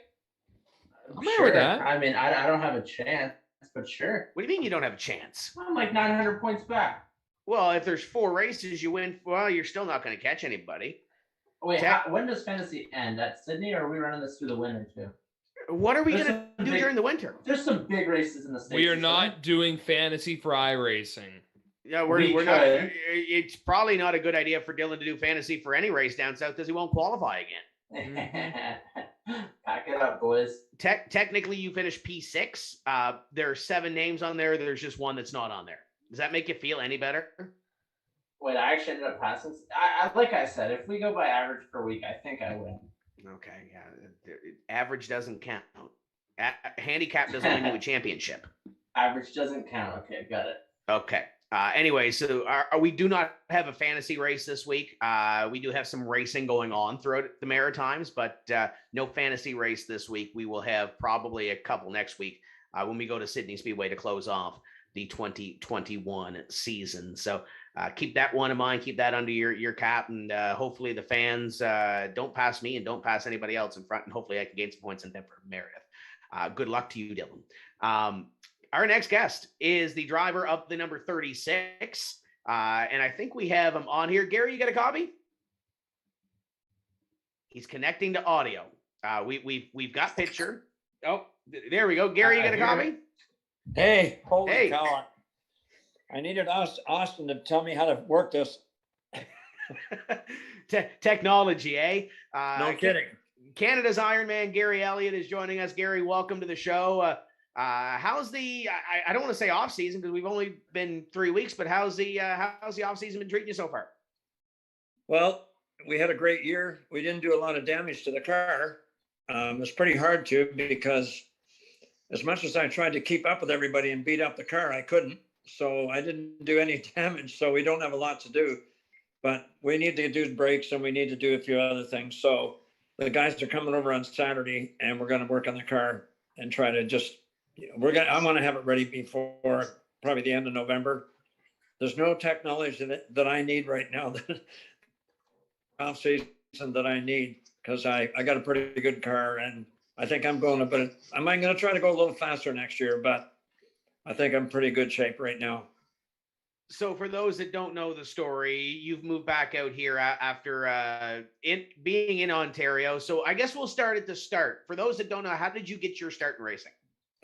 So I wanted to race at the CNE in Toronto in the late 60s. But when they closed, they moved the race cars out to Flamborough Speedway. So I wanted to get a late model. And my dad said, okay, so where are you going to keep it? I said, well, I don't know yet. He said, okay, where are you going to work on it? I said, I don't know. He said, how are you going to get it to the races? I said, I don't know. He said, do you have any tools? I said, no, I got a paintbrush and 3 Allen keys. He said, you know what? He said, you're probably not going to be able to race. So I started demolition derbies. I did a lot of demolition derbies. And actually out of 20 that I went in, I won 6 of them. And my cars were so demolished that, that was the key. Don't take your car home. Like, I didn't want to go in a demolition derby ever where my car was good enough to use it in a second one. My cars were just write-offs. So then I started in Volkswagens in 1969 at Cayuga Speedway. Bob Slack started a new class of mini stocks, and he had built a small oval right on the front straightaway. So it was really good. It was an opportunity. So I raced them for 3 years, and then I moved up to the Canadian Vintage Modifieds, which is the coupes.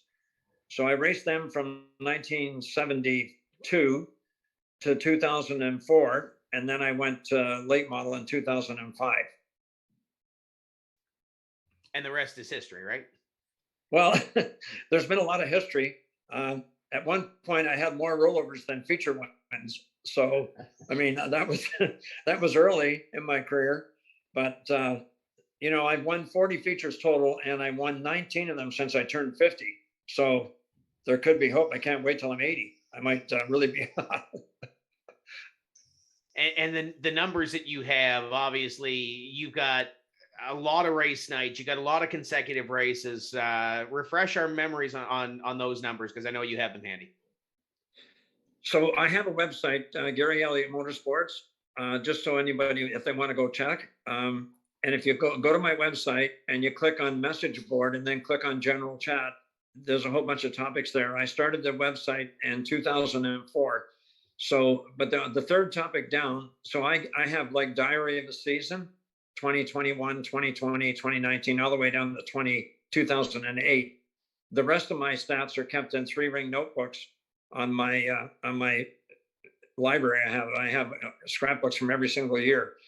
So my stats, if you go to 52 years of stats, that's where you'll see all the numbers. So this year I passed 1,300 nights. We had 1,293 at the beginning. So we're a little over 1,300 now. I had been in 2,890 races. Now it's 2,900 races, 859 consecutive nights. So I haven't missed a night since June 5th, 1987. And this year was really awkward. And that's why when I put my schedule in, I put it tentative, because we weren't sure how many races we were going to lose because of COVID. So I only lost 2, but one was canceled. And the other one, they redid at Scotia on October 2nd. They redid that race. And then the other one we didn't go to was Mike Stevens. I really wanted to go there, but the border situation got so intense I couldn't really be able to take a crew with me. So that's the only race that we didn't go to that we wanted to go and support. And I called Wayne and I explained it to him, and he said, no worries, I know. And they ended up with 31 cars, so good for them. I think the big number between me, Dylan, and Brandon is 1987. You haven't missed a race since 87. None of us were born at that point. Paul, I think you were. Paul, how old were you?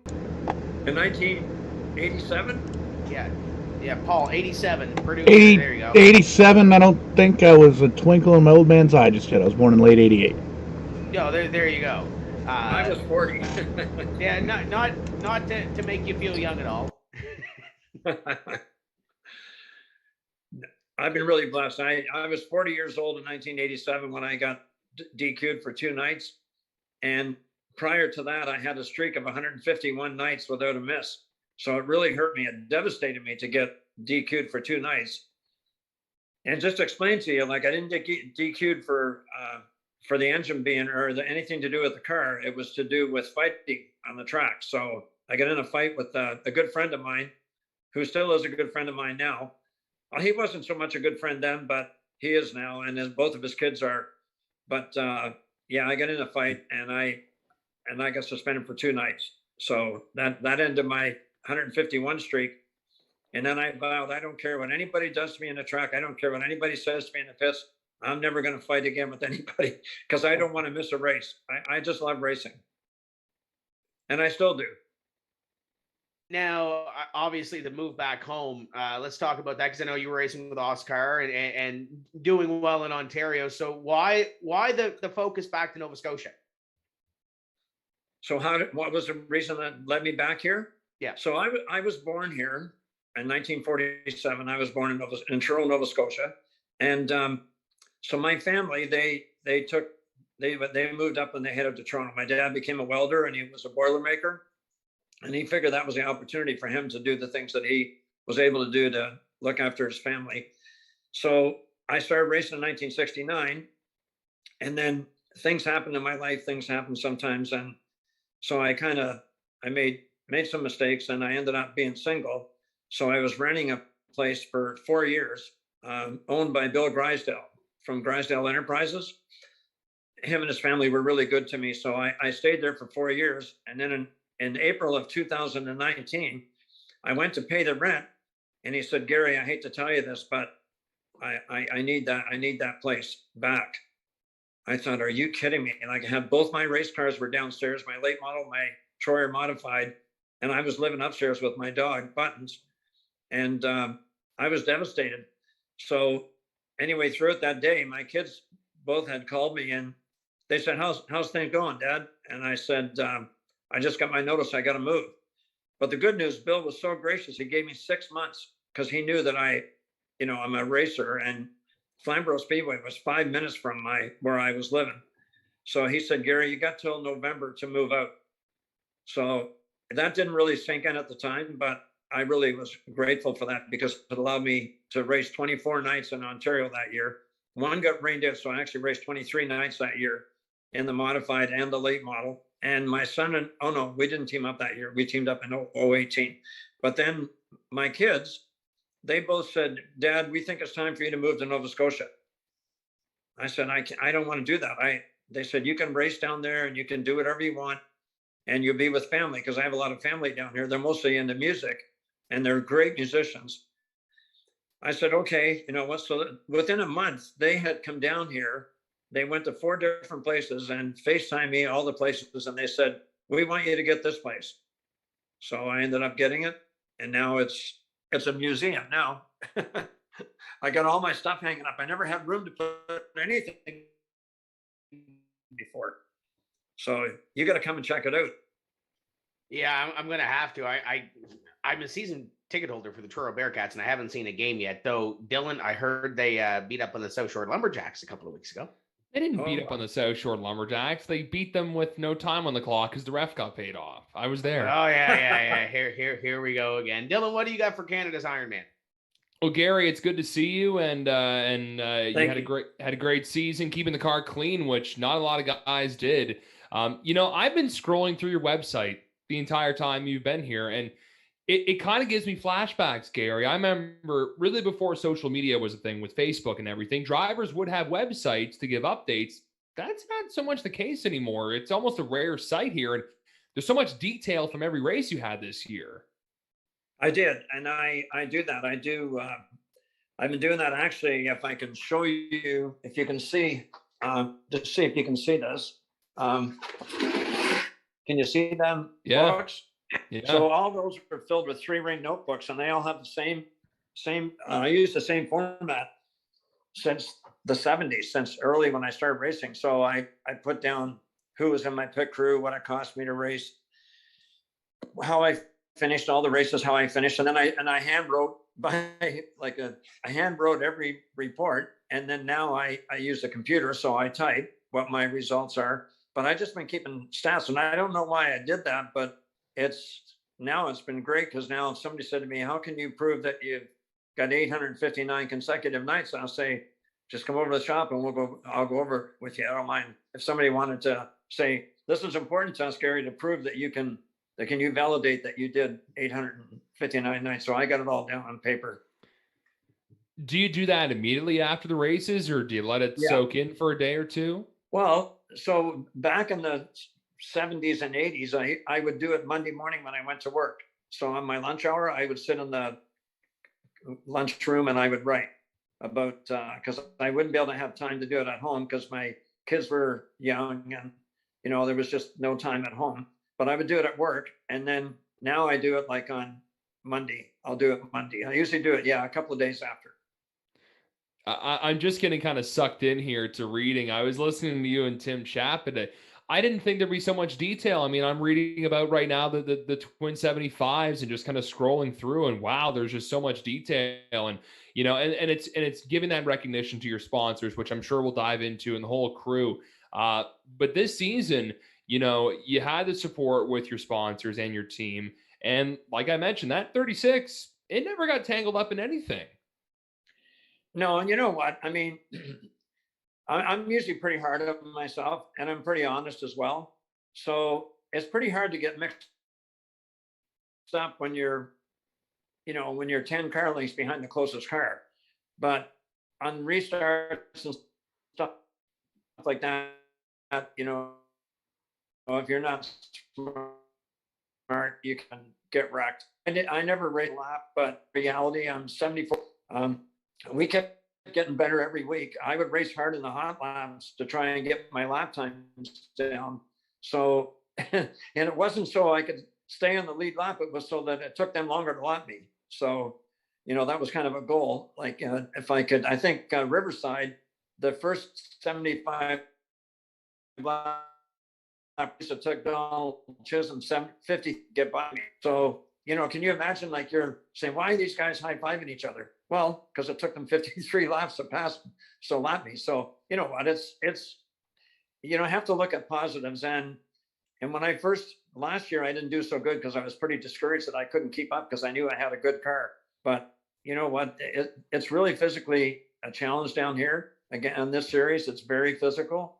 And Riverside is just a driver killer, like for, you need to be young and you need to be strong. And I'm neither, but I got a lot of wisdom. So I make sure I can get through the race, and I got a cool suit. Now that cool suit helps me a lot. Like it's just, and I could probably improve one thing. I could work out that's my plan for this coming season, is to work out physically just to be stronger in the car. Well, Gary, not to like blow your head up or anything, but you're 74, but you don't look like the typical 74-year-old. You're not doing stuff the typical 74-year-old. Usually they're just going for a walk in the park on Saturday. They're not going to the racetrack. How do you keep in relatively good shape in that you're going to work on it a bit more in the winter? So, it's not that I'm not a party pooper. I do like, I love playing music.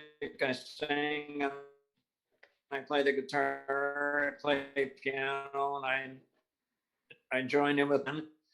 I don't look pretty like I'm always doing stuff. And I'm fortunate, I'm fortunate that I don't look my age. I don't act my age. I think acting your age is the biggest thing. They say it's only a number. When people ask me how old I was when they met me, some of the drivers, I wish I would be more in with the drivers. I like all these guys, but I don't know if it's because of my age or something that I just really get fit in guys very much, but I really, buddy, but they asked me how old I was. I said 47. They said 47. I said, no, wait, I was born in 47. My mistake. Do you think that wisdom with being in better shape for maybe someone your age is also helping you stay in the sport? Oh yeah, for sure. 100%. But I think the biggest thing for me is that I love to race, and it doesn't bother me to know that I probably could be in a better league. You know what I mean? Like would I do better in a sportsman? I think so. I think I might do better in a sportsman. If I had a decent sportsman car, I would probably, I think I could probably keep up more. I don't think I would get lapped in the same way that I am now. But, the fast cars and I don't want to misquote anybody, but their lap times, but we went from 14.9 at Scotia, our first year there, or the first time there this year, to a 14.5. Now, 14.5 isn't fast.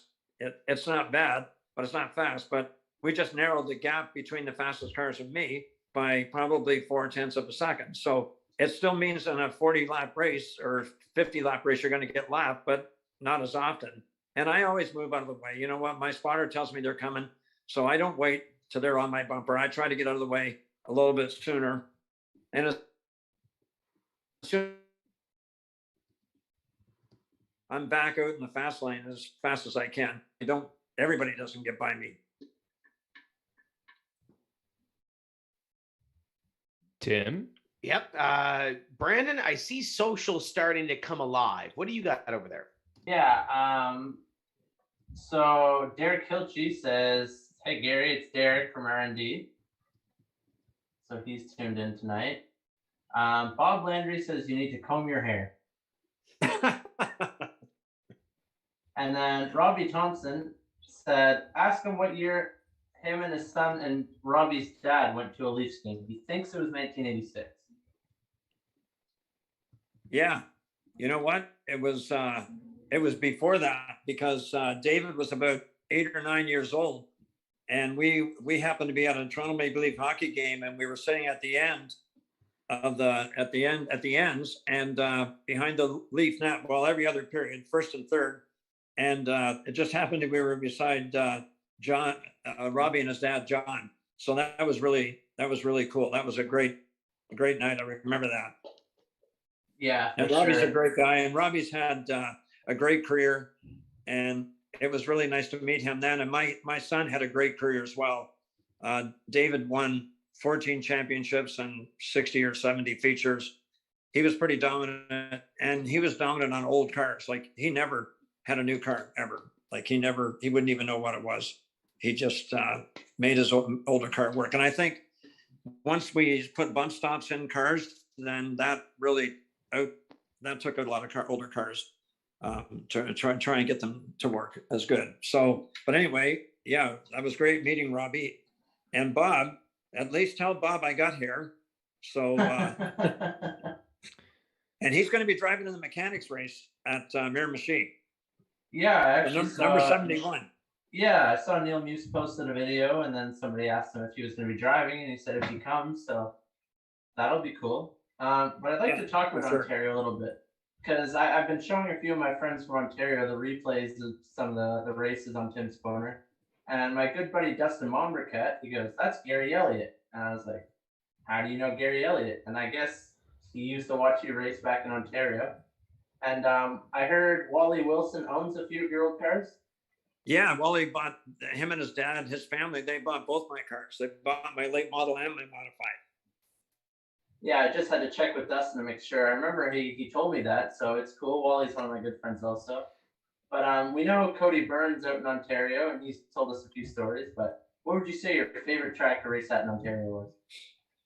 So I raced Flamborough Speedway the most, and I raced Delaware Speedway. I raced Sauble, Sunset, Peterborough Speedway, Kawartha Speedway, Cayuga Speedway, which is now Jukasa Speedway. And you know what? It really was hard for me to say which track I liked the most, because I just love, and it wouldn't matter where we're racing, I wanted to go. I couldn't wait. Oh, and I raced Full Throttle Motor Speedway too, which used to be Varney Speedway. I won features, I believe, at every track except, including Cayuga, but I won a feature there in the mini stock. I never won a feature in the bigger cars. Had a couple of seconds and thirds. But my favorite one, I'd have to say, probably is Sauble Speedway. I just love that track. It holds about 2,000 people, and it's always packed. And Sauble Speedway is really, really a fun track for me. I do good there, and every series I've raced there, I've done good. I never won a late model feature there, but I did finish second in a 100-lap race. So you know what? I would say Sauble. I like down here. No tracks are the same as any really up in Ontario. Full Throttle Motor Speedway might be close to Petty, but most of the tracks up there are flat. Flamborough Speedway certainly is, and so Sauble. And the closest one down here would be Center for Speed. That would be the closest, and that's why I did really good there last year. And I think that was because it didn't tear me to pieces. It didn't wear me out. And I was able to set up my own car to get around that track pretty good. Yeah, and I know, Tim, you made your trip up to Ontario, and I would have loved to be there, but maybe one day. And we've just heard so many good things about the tracks up there. Oh, yeah. You know what? And the fans are great. I got so many fans there. And when I post on social media, probably 70% of the people that respond to my posts are from Ontario, and they miss me. They let me know they miss me, and they want to see me come back. So I'm hoping next year I can go back to Flamborough, and maybe Flamborough, Peterborough, or Sauble next year. But I would have to do it when I'm not racing in the Tour, because I plan next year will be my 54th season racing, and I want to race 100% in the Tour for sure. If it lines up like it did this year, I think Frosttoberfest and Autumn Colors might line up right after that season. So you might get lucky. And that's exactly what I was going to do at the end of last year, like at the end of 2020. But then COVID kind of went ballistic, and it was hard for us to travel around. But that would be my goal for 2022, is to go to both Flamborough and then Autumn Colors at the end of the year.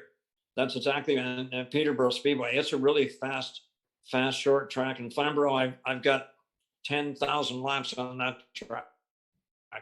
So, but my last few years racing late model at Flamborough, I didn't do very well. And especially the last year, because the car was sold. It sold in the middle of the season. So I just showed up. I didn't really want to do any damage to it. I wanted to give it to Wally Wilson and his family and keep it in really good shape. But yeah, I'd love to go back there with this car, because I'm starting to get, me and this car are starting to work pretty good together. And, you know, I mean, when I say that, I hope all the young guys are listening. Don't worry about me being a threat to them, because I'm not going to be a threat to the Butchers or Noggle or Dylan or Austin or any of those guys, or maybe Craig. I might be able, because he's older, right? Craig Slomway, he's older, but I still don't think he's close to my age. But anyway, no, I hope I can do better next year. But I'm happy with this year. We got 6th in points, which is crazy, but it's because we showed up every week. But that's what people want. They want race cars to show up every week. So we did, and it paid off. We ended up with 6 points, and my crew and I were pretty happy about that. Dylan mentioned the sponsorship engagement and the relationships that you have. I want to ask about Quaker State because they've been on your car for a long time.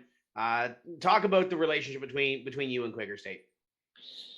Well, I've been talking about it more and more the last year because it gets to the point where, to me, I really have a hard time believing that I've been able not to mess a sponsor. You know how a lot of guys lose sponsors because, they do something they shouldn't do, or they don't do what they said they were going to do, or they don't report back to the sponsor. They don't do anything for the sponsor. So eventually they just get phased out, or they lose the sponsorship. But I've been with Quaker State now 48 years, since 1974. That was the first year I got them as a sponsor. And so next year will be 49 seasons. And I'm hoping, with some help from some people, and I want to put a team together of people that would help me prepare for my 50th year with Quaker State. So that would be the longest driver sponsor partnership on earth. I don't want to say in the universe, because they're telling us there might be people out there. So I don't want to say it could be like another galaxy on earth. Nobody's been with the same sponsor for 50 years as a driver. Richard Petty has been with STP, but he retired in 1992. Kenny Bernstein was with Budweiser 33 years. John Force was with Castro Oil for 28 years. And DJ Kennington has been with him 25 years.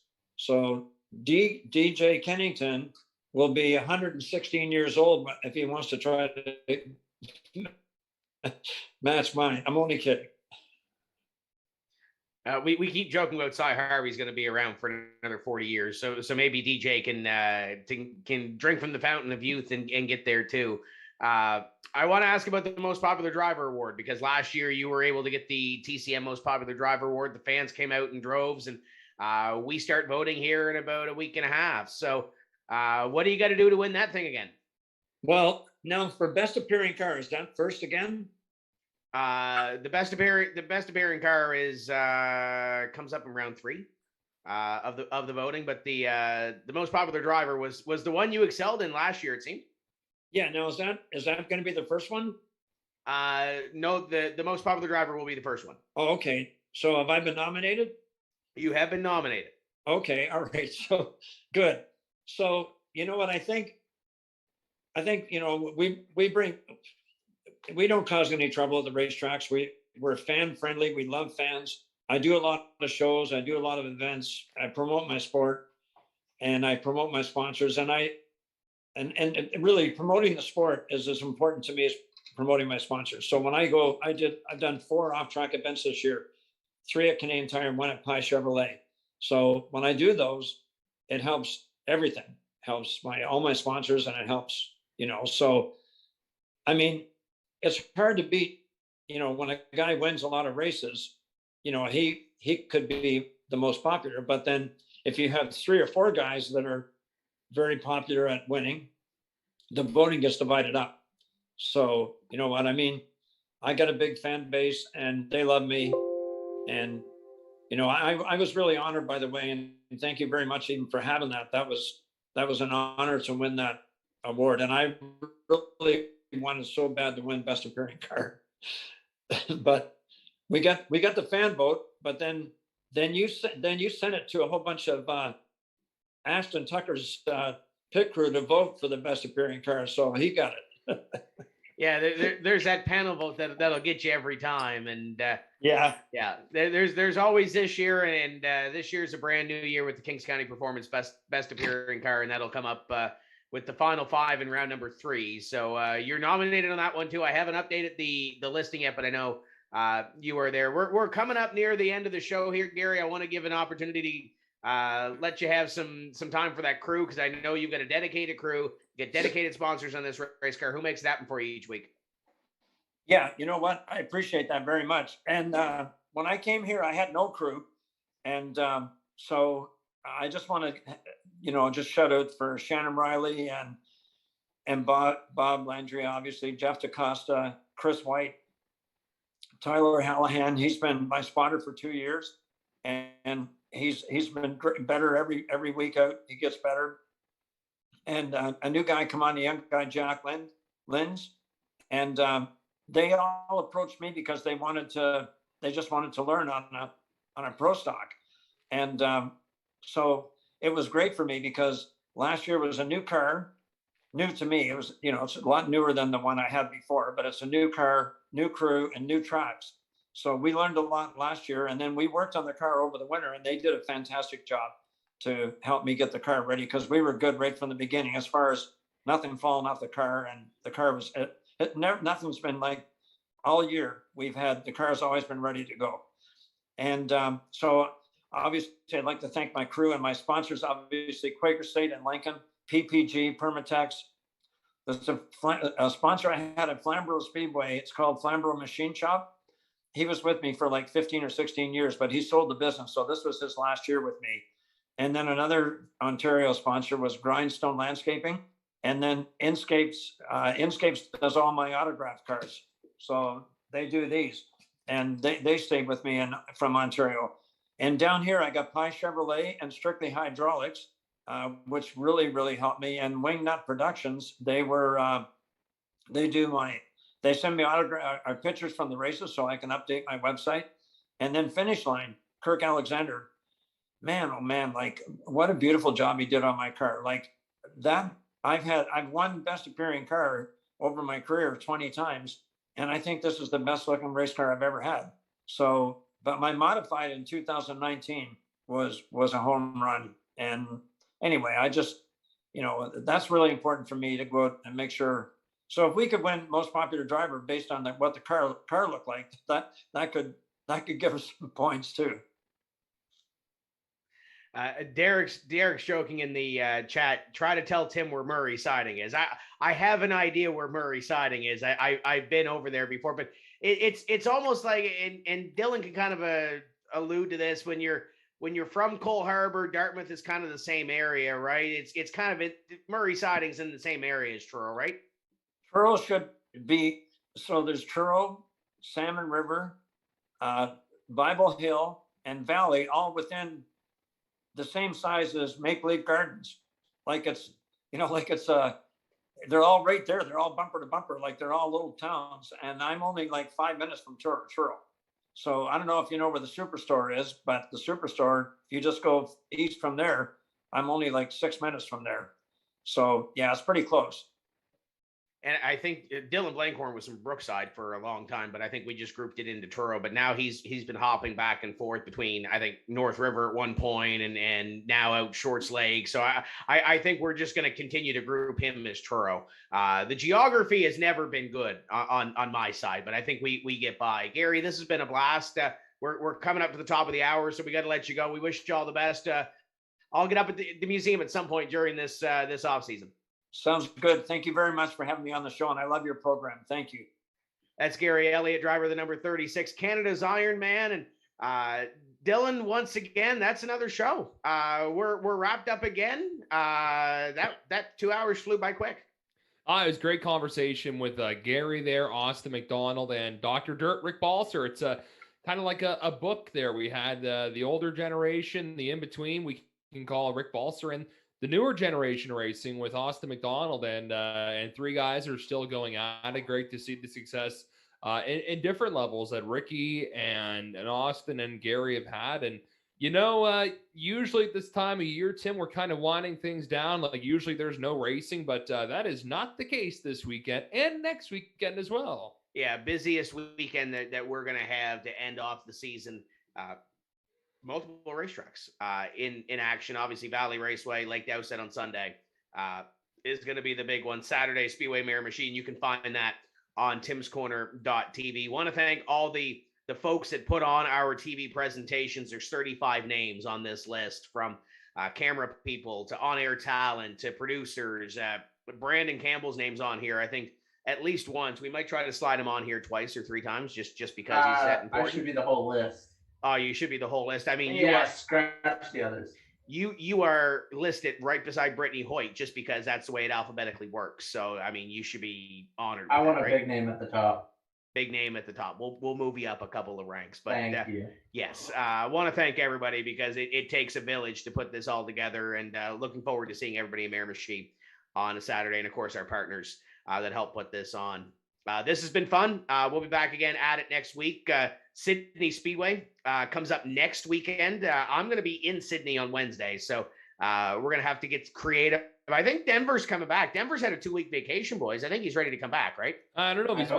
I don't know if he's. It sounds like from what he's told me, it hasn't been much of a vacation. He's been studying his butt off for his engineering stuff. So he tells me. Maybe he's lying. Yeah. I don't know, but it'll be good to have Denver on and. Yeah, next week, my goodness, I'm going to have to get the passport out for Cape Breton. I didn't think I'd need that already, but man, how quick things can change. Wait, passport for you're not leaving the province. It's a joke. Good one. Yeah, that was great. Yeah, that I need to get mine out though. Yeah, you have to get yours out. So that was good. So Brandon has to get his out. Dylan needs to find more jokes. And Dylan, are you coming up to stay the night? Is Chantel going to let you stay the night up in Sydney? It depends if how late we go at the track. I guess we're kind of restricted by the sun around 5:30, 6 o'clock, right? Yeah, that's it. Time is Don Cherry's open. All night. Yeah, well, no, they're not. We found that out last year too. Yeah. Yeah. Brandon, when are you setting your alarm? Not 5:30 or 6 like last time. So as long as we can order a pizza correctly, I think we'll be fine, right? Of course, team. We have fun. I'm looking forward to Sydney next week. I know Ronnie McKay was watching a little bit earlier. Might have to twist Ronnie's arm and get him on the show. And I can tell you that there are 2 drivers that one is making their return to late model sportsman racing from Cape Breton. One is a pro stock driver that's stepping back into a sportsman car for his second ever sportsman start, and it's going to happen in Sydney next week. I'm not going to tell you anything else. We're going to leave it at that and let you stew and let you chew on that for a little while. Want to thank Paul Strickland Jr. and Bedane TV. They've got a broadcast going up. Paul, what do you got? Is it Loose Lugs? Loose Lugs coming up here, 30 laps at Sonoma Raceway. Second to last race before their 16-race playoff, trying to crown themselves a championship here. They got about 5 minutes of practice, 5 minutes of qualifying, and green flag should be at 9:05 p.m. Eastern Time. So there you go, about 10 minutes time from now. The TCM 300 registration's open this week as well, so head over there and check those out and get signed up for that $15 registration. I know Brandon Campbell's, I think, going to get back in there as well, right? Right, Brandon? Something like that? Yeah, that's the plan. Yeah. Justin said he'll be there if he can. So I think we're at 25 or 30 entries. I haven't checked the paid list, but we're about 25 or 30 entries. I know Rational Richards in there, Ryan Messer, Nicholas Noggle signed up early, so it's good to see those names come out. A lot of Newfoundland drivers as well coming back out to do that. But we're getting ready to close the show off here. Paul at Bedane's got an iRacing show. If you want to head over there and check that out at bedane.net and all their social media platforms. But that's going to do it for us this week. If you're going out to a racetrack this week, enjoy it. I'll be at Miramichi on Saturday, then heading down to Lake Dowsett for their fun day on Sunday. So on behalf of Paul Strickland Jr. and Brandon Campbell and Dylan Langell, my name is Tim Terry. We will see you this weekend when we say let's go racing. Until then, Brandon. Keep the hammer down. We'll see you at the track.